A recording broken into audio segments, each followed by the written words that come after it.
Buenas noches, este es el diácono Santiago Rosado de la iglesia de San Sebastián en San Agustín. Esta noche vamos a continuar entonces con nuestra clase de Biblia, pero antes de empezar la Biblia vamos entonces a comenzar con la oración para antes de leer la Biblia, que la tenemos aquí en nombre del Padre y del Hijo y del Espíritu Santo. Señor Jesús, abre mis ojos y mis oídos a tu palabra, que lea y escuche yo tu voz y medite tus enseñanzas. Despierta mi alma y mi inteligencia para que tu palabra penetre en mi corazón y pueda yo saborearla y comprenderla. Dame una gran fe en ti para que tus palabras sean para mí otras tantas luces que me guíen hacia ti por los caminos de la justicia y de la verdad. Habla, Señor, que yo te escucho y deseo poner en práctica tu doctrina, porque tus palabras son para mí vida, gozo, paz y felicidad. Habla, Señor, tú eres mi Señor y mi Maestro, y no escucharé a nadie sino a ti. Amén. Así que tenemos entonces, vamos a dar comienzo con la clase y esta noche vamos a tratar sobre el ministerio de San Juan el Bautista, ¿verdad? Y vamos a cubrir esta noche los versículos del 1 al 12. Dada su importancia, los cubriremos uno a la vez.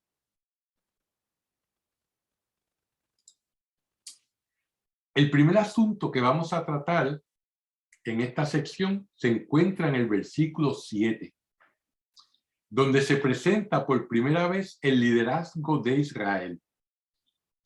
Quiero recordarles que el Sanedrín estaba compuesto por fariseos, saduceos, escribas y la clase sacerdotal.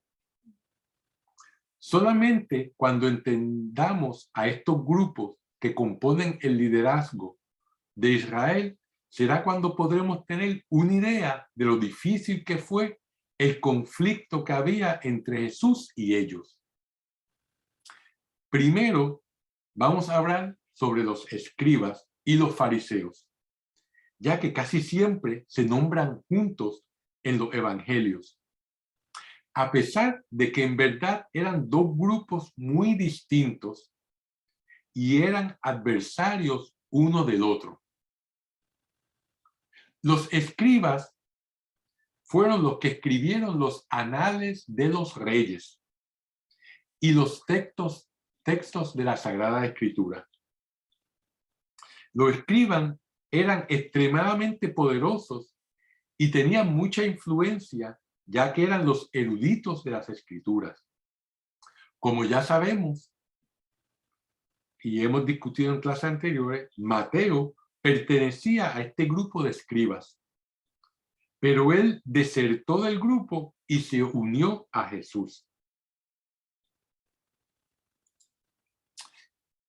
A los fariseos, que no eran amigos de los escribas, se les llamaba también los separatistas y eran bastantes elitistas, o sea, ellos se consideraban a sí mismos más santos que los demás y tenían un enfoque más riguroso hacia la ley. Mantenían meticulosamente todas las 613 leyes del sábado. Ellos eran tan meticulosos que, por ejemplo, solamente arrancaban el 10% de las especias o vegetales que cultivaban en su jardín para con esto cumplir con la ley. Solo una de las muchas de esa parte de esas 613 leyes, ¿verdad? Por esto y muchas otras cosas, Jesús los desafió para que reconsideraran todas estas prácticas superficiales, ya que éstas estaban sustituyendo los mandamientos de Dios. Los fariseos le daban tremenda importancia a los rituales de purificación y a cumplir, como habíamos dicho, con el mandato del sábado. Por lo tanto, una de las primeras escaramuzas que Jesús tuvo con ellos fue sobre el tema del sábado.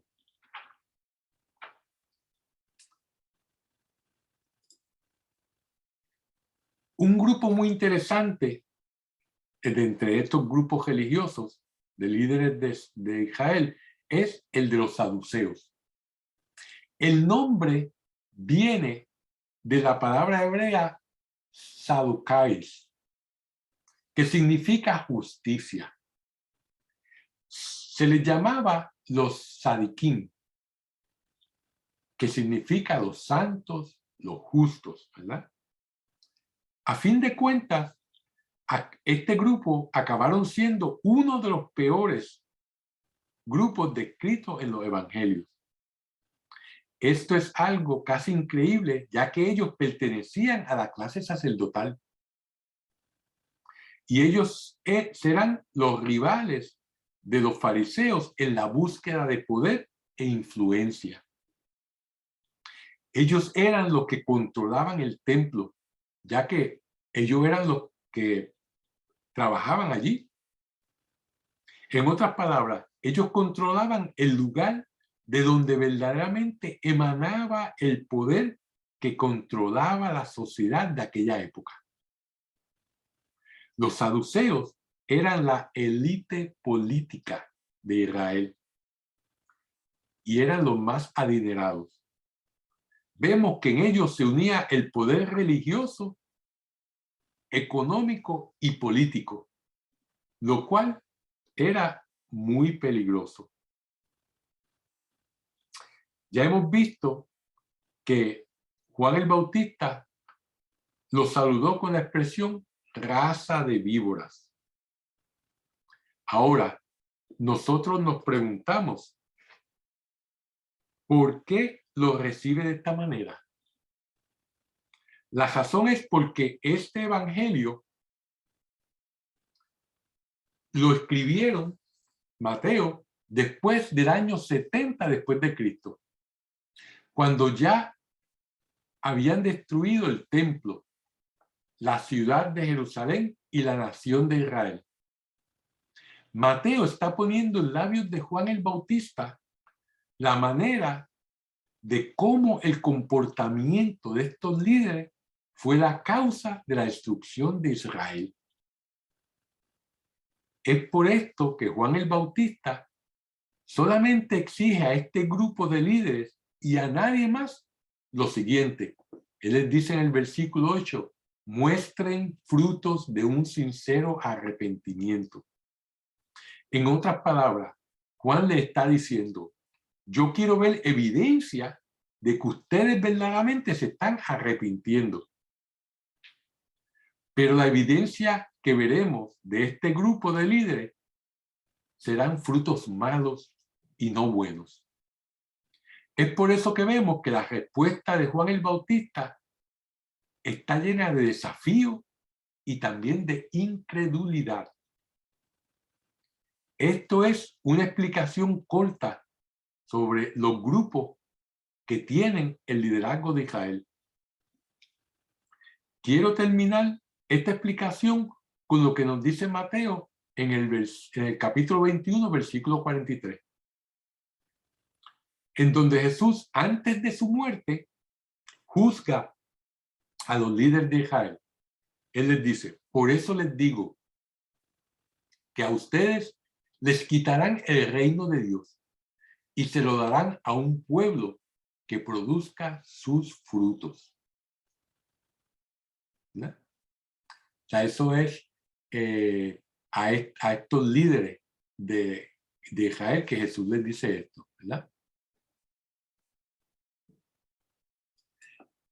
Estos frutos del Espíritu son ¿qué? Amor, paz, paciencia, benignidad, bondad, fe, mansedumbre y templanza. ¿Verdad? Eso es lo que los frutos del Espíritu Santo que Pablo nos menciona en su carta a los Gálatas en el capítulo 5, versículos 22 al 23. Por lo tanto, lo que San Juan el Bautista está diciendo aquí es muy relevante, de mucha importancia, ya que en el capítulo 21 Jesús dirá a estas personas que no están dando buenos frutos. Por lo tanto, a ellos se les quitará el reino de Dios, pero esto pasará después del año 70 después de Cristo. ¿Verdad? Juan el Bautista nos dirá algo muy interesante al final del versículo 9, donde nos dice: no piensen que basta con decir, nuestro padre es Abraham, pues yo les digo que de estas piedras puede sacar Dios hijos para Abraham. No es una expresión muy común en español decir sacar hijos de las piedras, ¿verdad? Lo que tenemos que saber es que en hebreo las dos palabras son muy parecidas. Piedras en hebreo se llaman eben. Y niños se les llama buena. Ben es niño o hijo. Por eso, por ejemplo, si se acuerdan de la película Ben-Hur, Ben es hijo, significa hijo de Hur. O sea que cualquier persona que usted vean como Benjamin, quiere decir hijo de Jamin, de Jacobo en este caso, ¿verdad? O sea que siempre que vean esa palabra Ben, quiere decir que quiere decir hijo de. Por lo tanto, Eben y buena son palabras que se parecen en el idioma hebreo. Ustedes pueden jugar fonéticamente con ellas, ¿verdad? Y al idioma hebreo les gusta jugar con las palabras. ¿Por qué ellos hacen eso? Porque es así como se enriquece el significado del lenguaje. Nos preguntamos por qué juegan en el idioma hebreo con las palabras niños y piedras. ¿Por qué este fragmento juega con estas dos palabras? Fíjense, si se acuerdan el mapa de Israel, el lugar donde Juan el Bautista estaba bautizando está localizado al sur del río Jordán. El río Jordán, ¿verdad?, que sale aquí de las alturas de Golán, pasa por este lago, llega al mar de Galilea y sigue bajando hasta que desemboca en el mar Muerto, ¿verdad? Pues aquí al sur del río Jordán era donde estaba bautizando Juan el Bautista, ¿verdad? Esta área está cerca de la ciudad de Jericó, como vemos aquí, la ciudad de Jericó, y de la ciudad de Jerusalén, que se encuentra acá, ¿verdad? Como recordarán, esto es un área que era bastante árida, ¿verdad? Al menos en los tiempos de Juan el Bautista. Hoy en día no, debido a la tecnología agrícola, ya no es tan árida, pero en aquel tiempo era bastante árida. Y en esta área fue en donde hacía mucho tiempo antes Josué había cruzado el río Jordán desde Transjordania, que es esta parte, hacia la tierra prometida, ¿verdad? Cuando el pueblo de Israel salió de Egipto, estuvo 40 años vagando por el desierto y entonces al final, cuando llegaron a la tierra prometida, por aquí fue que cruzaron, por esta área, ¿verdad? Es importante saber que Josué llevaba consigo el arca de la alianza, que había estado con el pueblo de Israel durante 40 años que anduvieron en el desierto antes de entrar a la tierra prometida. Hay que puntualizar que esta no era la tierra prometida y esta no se convirtió como tal, sino hasta después de la llegada de Josué. Ahí fue cuando entonces se convirtió esta región que llamamos Israel hoy en día, la tierra prometida, con la llegada de Josué. ¿Por qué? Porque Josué venía con la alianza, ¿verdad? Por lo tanto, la entrada triunfal de Dios a su propia tierra fue cuando los sacerdotes dirigidos por Josué llevaron el arca de la alianza y pasaron a través del río Jordán a la tierra que más tarde se llamaría Israel, ¿verdad?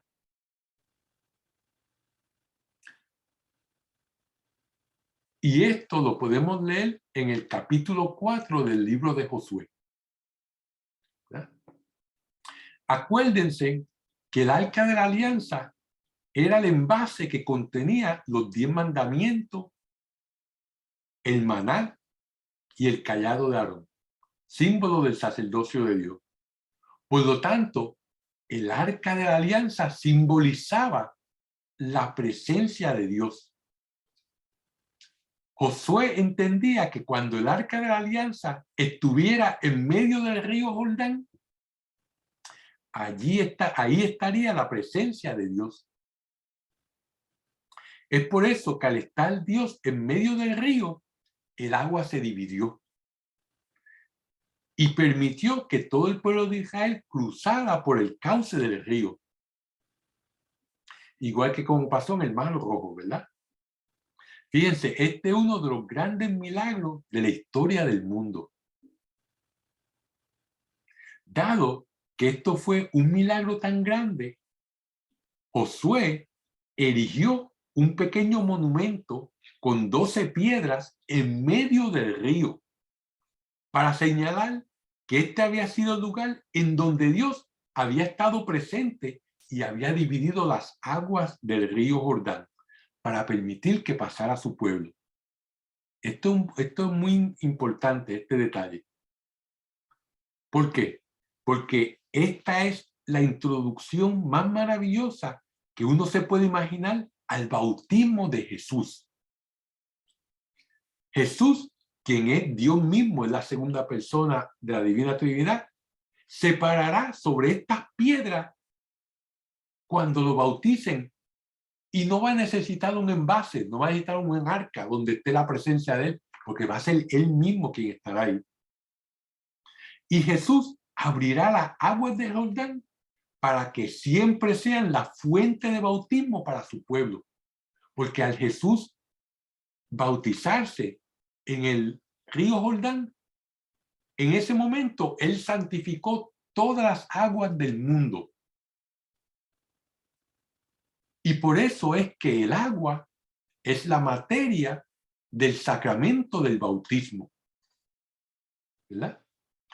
Y sobre estas piedras que Josué erigió para celebrar ese milagro, ahí fue que Jesús se bautizó.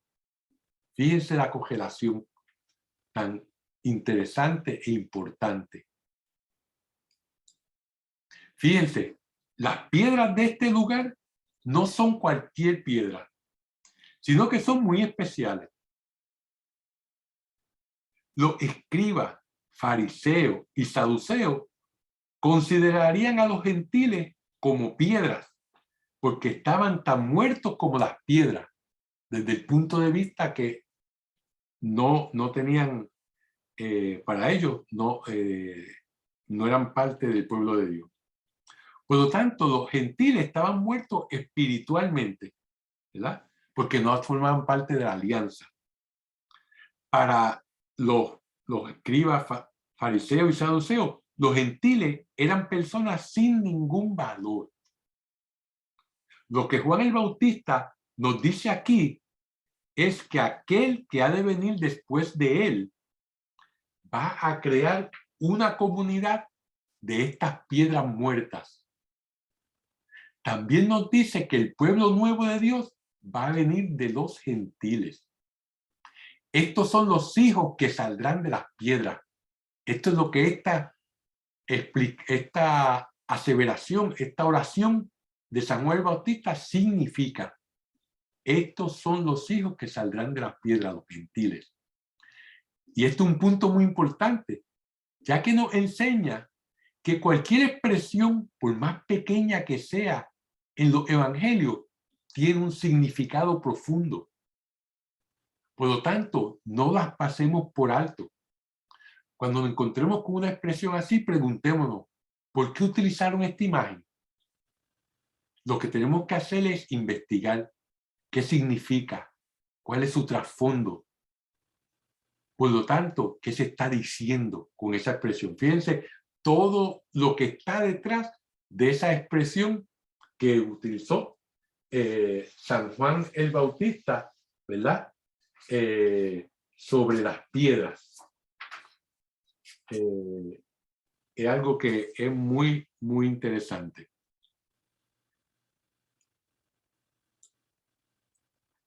En tiempos de Cristo, ser descendiente de Abraham era un asunto de gran importancia.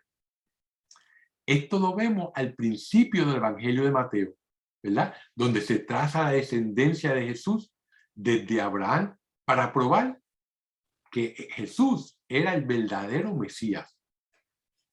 Por lo tanto, en aquel entonces, ser un descendiente sanguíneo de Abraham era un asunto de gran importancia.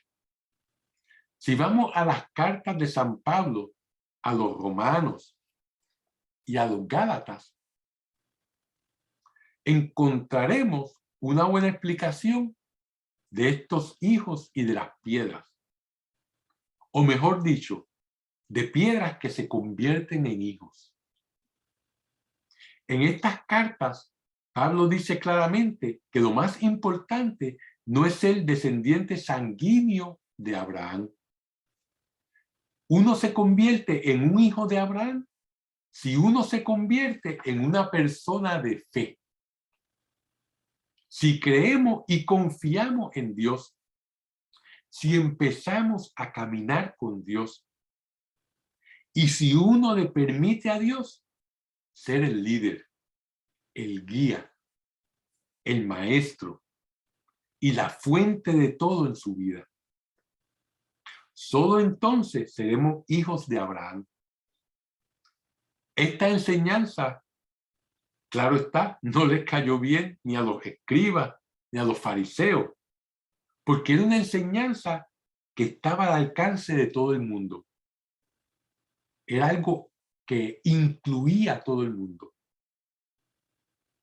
Y por lo tanto, era algo que los fariseos y los escribas no podían controlar, ¿verdad?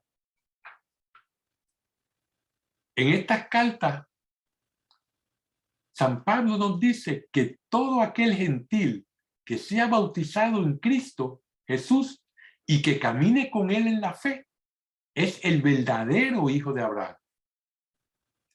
Pablo, en su carta a los romanos y a los gálatas, pone un gran énfasis en esta enseñanza.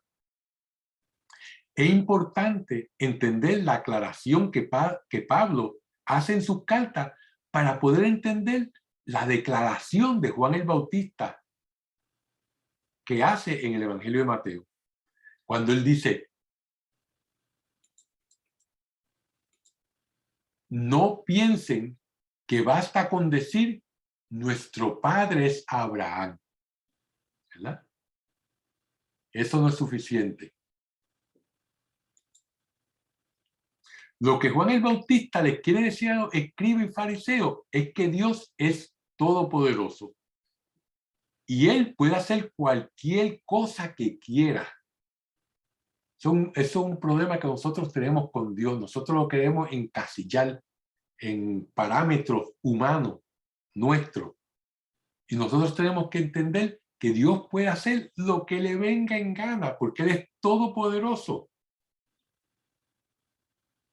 Él va más allá de nuestro entendimiento. Él va más allá de lo que nosotros nos podamos imaginar. ¿Verdad? Y lo bueno es que todo lo que Él hace es por nuestro bien, porque nos ama. Por lo tanto, Dios incluso puede hacer a los gentiles hijos de Dios, lo cual era increíble para los escribas y los fariseos, ¿verdad? Sin embargo, Juan el Bautista le estaba hablando a personas con corazones de piedra. Estos eran los escribas, fariseos, saduceos, el Sanedrín en general. Se necesitaría un milagro para convertir a esos corazones de piedra para que entraran al reino de Dios. Desafortunadamente, Juan el Bautista no tuvo éxito con la mayoría de ellos, aunque algunos se convirtieron. Y este milagro de la conversión de la parte de los integrantes de Sanedrín está descrito en los Hechos de los Apóstoles, capítulo 6, versículo 7b, o sea que es la segunda mitad del versículo 7. No está ni tan siquiera en una oración completa, sino en una frase que nos dice: y muchos sacerdotes abrazaban la fe. Fíjense, esto es uno de los momentos de más impacto en el Nuevo Testamento, ya que muchos de los hombres que lucharon con toda su fuerza contra Jesús, hasta el punto de matarlo, al final lo reconocieron como su Señor. Vemos no solamente aquí en los Hechos de los Apóstoles, sino también en muchas de las cartas de Pablo, que nos dice que muchos de los fariseos y escribas se convirtieron. Por lo tanto, Jesús en verdad se ganó los corazones de algunos de ellos, pero no del Sanedrín. Esto lo vemos detrás de esta frase: y muchos sacerdotes abrazaban la fe. En esta frase hay una inmensa cantidad de acontecimientos.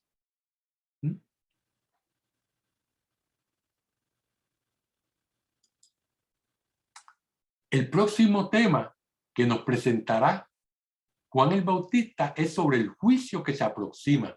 Y esto está en el versículo 10. Nos dice él: el hacha ya está apoyada en la raíz del árbol. El árbol que no produzca frutos buenos será cortado y arrojado al fuego. Fíjense, esta es una imagen muy clara del juicio. Si vamos al libro de los Jueces, capítulo 9, versículos 7 al 15, encontraremos la fábula de Jotán, donde la vid, la higuera, el olivo y la zarza son árboles que simbolizan al pueblo hebreo, al pueblo de Israel. Por lo tanto, era perfectamente aceptable referirse a las personas como árboles en aquel entonces.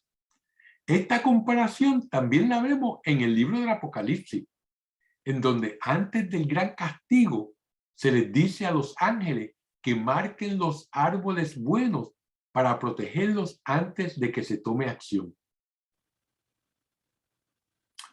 Por lo tanto, los árboles generalmente en la Sagrada Escritura simbolizan el pueblo de Dios.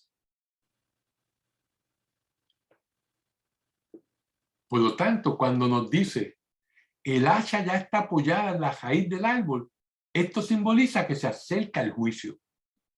Si se acuerdan, al principio de que estuvimos hablando de Mateo en la introducción, le enseñé la gráfica donde mostraba cómo pudo desarrollarse Israel, ¿verdad? Que llegó en un ascenso de 1500 años a su pico. Y en el pico hubo momentos de crisis, ¿verdad? Y en ese momento de crisis, el pueblo de Israel tenía que tomar una decisión. Desafortunadamente, la decisión que tomaron les trajo ¿qué? La muerte, ¿verdad? Del pueblo de Israel, que fue completamente destruido para los años 100 al 130. cuando los romanos lo desperdigaron por todos los cuatro vientos y no podía ningún israelita judío vivir en Israel, ¿verdad? En este momento del Evangelio nos describe el momento de crisis de Israel, en donde tienen que tomar una decisión a favor o en contra de Cristo. Eso fue el momento de crisis del pueblo de Israel, que es justamente lo que estamos leyendo en el Evangelio de Mateo. Esta decisión tendrá como consecuencia la vida o muerte de la nación entera, no solamente de los individuos. Eso es lo que significa el hacha ya está apoyada en la raíz del árbol. Si el árbol se corta de raíz, entonces no sobrevivirá. Es por eso que cuando lleguemos al sermón de la montaña, Jesús les dirá lo importante que es ser un árbol bueno que produce frutos buenos, porque cortarán al árbol malo que produzca frutos malos.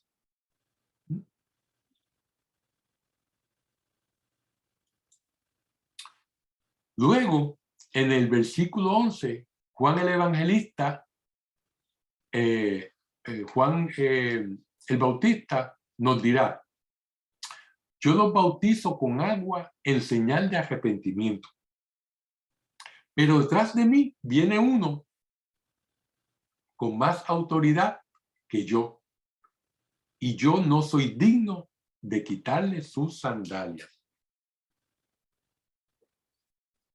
Cuando Juan estaba diciendo estas palabras, él no sabía que Jesús ya estaba cerca, que Jesús venía caminando desde Galilea, siguiendo el río Jordán para llegar donde estaba Juan el Bautista, como vimos en el mapa, ¿verdad?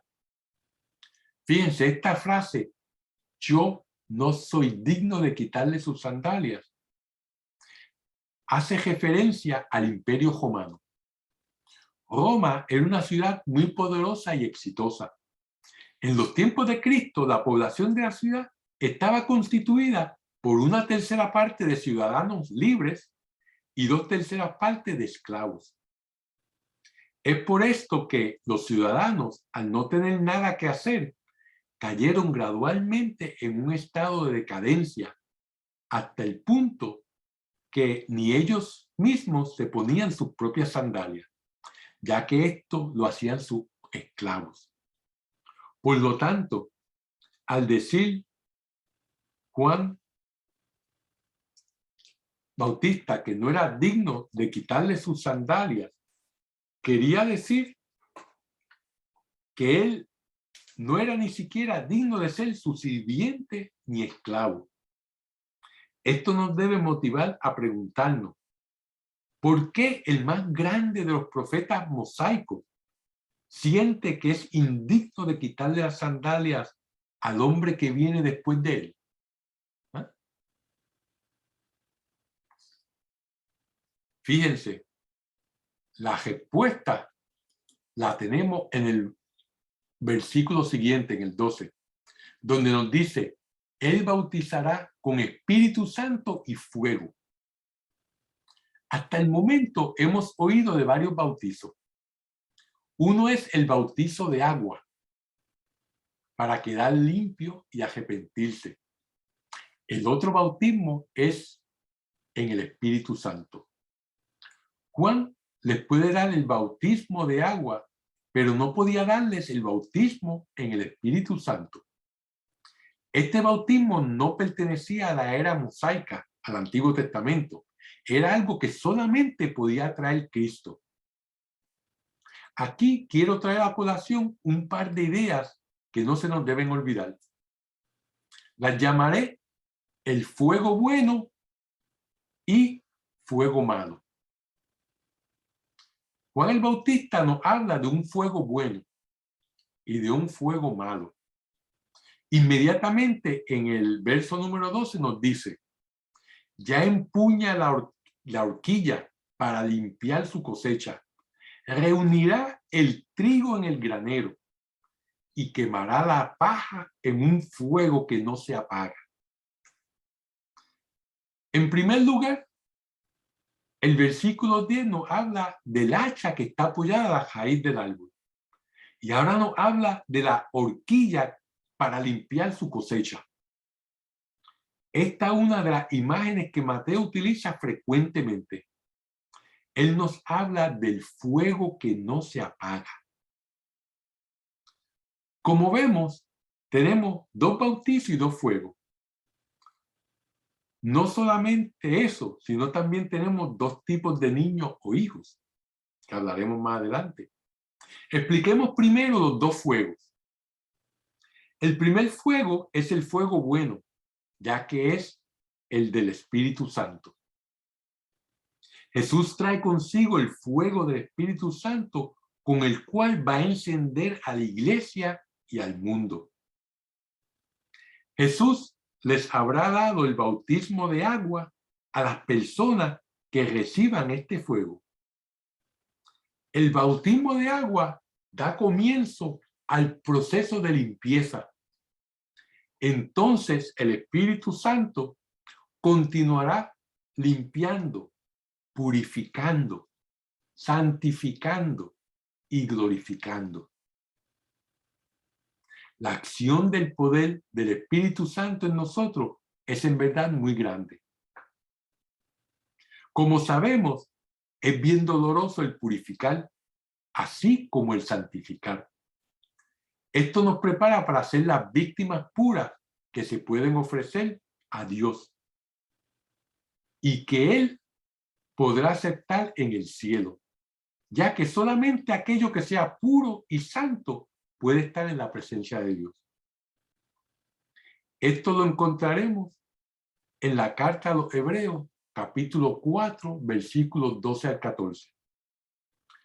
Las personas que se niegan a arrepentirse por el bautismo de agua y los que se niegan a ser purificados y santificados por el Espíritu Santo nunca entrarán a la presencia de Dios. Ellos irán al fuego que nunca se apaga.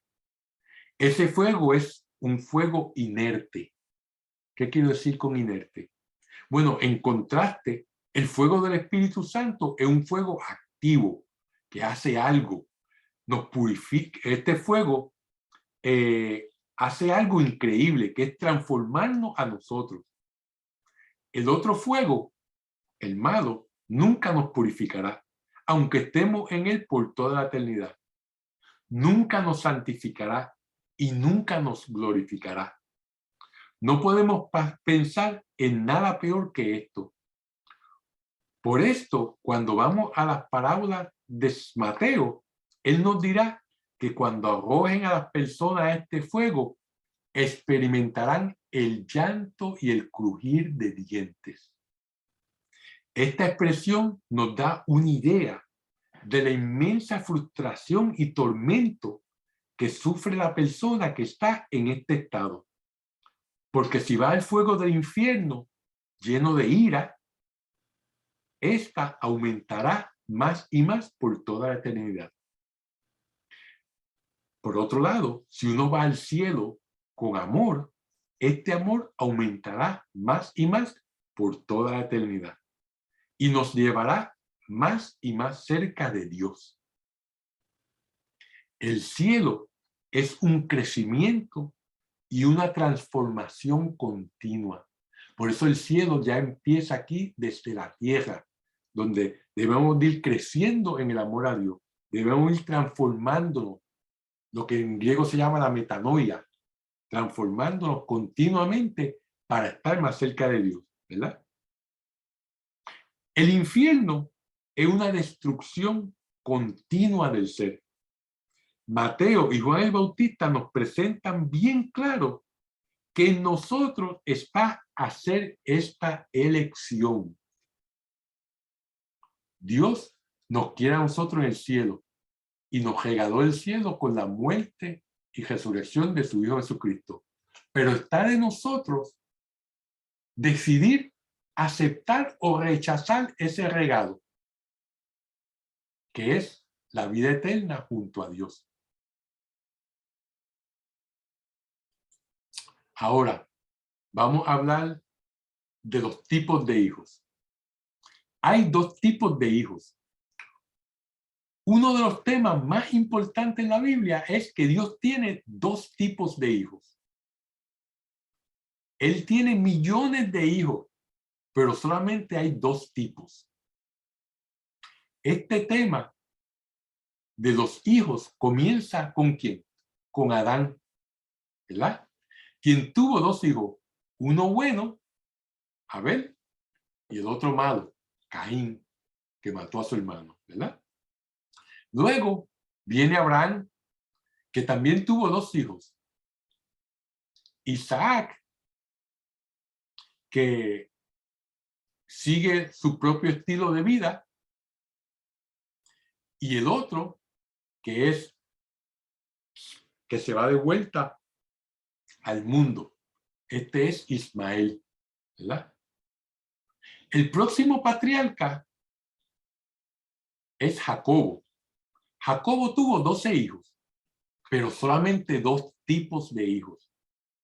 10 de ellos son inútiles y los otros dos eran buenos.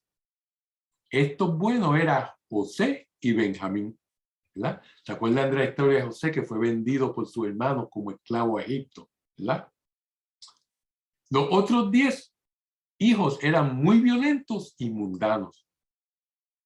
Pues eso no se queda ahí, esa historia de los dos tipos de hijos. Aún en la crucifixión, ¿verdad? Cuando llegamos al Evangelio de Mateo, los dos tipos de hijos se encuentran también a través de todo el Evangelio, incluyendo la crucifixión. Ellos se encuentran uno a cada lado de Jesús en la cruz, uno aceptándolo a él y el otro rechazándolo. Ahí están los dos tipos de hijos, ¿verdad? Lo que nos enseña esto es que la visita de Dios exige que uno escoja. Ya lo hemos visto anteriormente cuando discutimos todo el drama de Egipto, ¿verdad? Que Dios le dio 3.500 años para desarrollarse, ¿verdad? Y cuando llegó la crisis, ¿verdad? En el Éxodo, no escogieron a Dios y ahí vino la decadencia, ¿verdad? Y más tarde viene el drama de Israel, como ya lo discutimos anteriormente, donde la crisis fue la llegada de Cristo, la venida de Dios, ¿verdad? Aquí en Egipto fue la venida de Dios a través de Moisés, con los 10 milagros o las 10 plagas, y aquí fue la venida de Jesucristo, Dios mismo, encarnado, ¿verdad? Y fue rechazado, por lo tanto, la muerte repentina del pueblo de Israel. Seguido del drama de la iglesia, un ascenso de 2000 años, y ahora nos encontramos en un momento de crisis, en el siglo XXI, ¿verdad? Está de nosotros escoger la vida o la muerte, ¿verdad? Esa crisis nos llevará a llevar a otro momento, como lo vimos al principio en la introducción de la clase. Lo que Mateo nos quiere decir es que cuando la palabra de Dios nos confronta, tenemos que hacer una elección. Eso es el meollo de todo esto. Esta elección nos llevará al cielo o al infierno.